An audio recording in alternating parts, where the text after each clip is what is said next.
Voici mon bref résumé des titres d'actualité sur la page d'Internet du journal français et international Le Monde pour vendredi le 26 octobre 2018.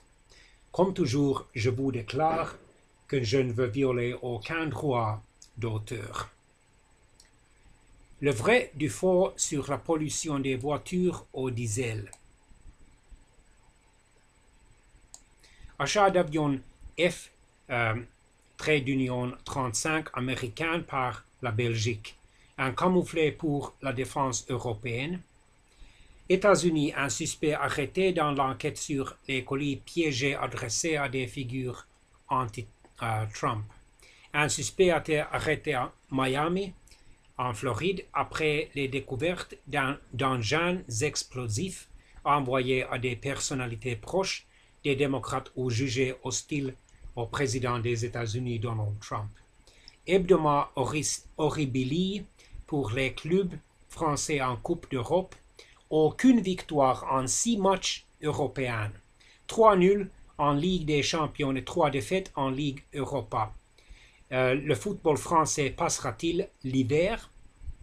L'opposition au grand contournement ouest de Strasbourg ne fléchit pas. Alors que les travaux de boisement progressent pour construire la future A355, le gouvernement rejette tout moratoire. Fasciste crétin, Moscovici hausse le ton contre un eurodéputé italien d'extrême droite. Élection au Brésil dans l'ombre de M. Jair Bolsonaro, des militaires en embuscade. Christophe Castanet n'exclut pas la présence ponctuelle de policiers dans les écoles. Un tableau conçu par une intelligence artificielle vendu 432 500 $. Il y a désormais trop d'acteurs sur le marché de l'électricité en France. Des salariés d'Ascoval bloquent un site de Valouré pour mettre la pression. Course de drone. Un Français de 14 ans décroche la Coupe du Monde. Culture de la minimisation, décalage, face aux violences scolaires des enseignants isolés. À Berlin, le mouvement contre Google plus fort que Google.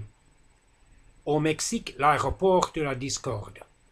Le premier ministre israélien, M. Benjamin Netanyahu, effectue une visite rarissime au sultanat d'Oman. La photo d'un manifestant à Gaza devient une icône. Les questions raciales ressurgissent seulement 11 jours avant les élections de mi-terme aux États-Unis. Pour traverser les frontières sans visa, mieux vaut être Seychellois que Somalien. Enquête sur l'attentat de la rue Copernic, la justice ordonne une nouvelle expertise. L'affaire Khashoggi refroidit les ambitions culturelles de l'Arabie saoudite.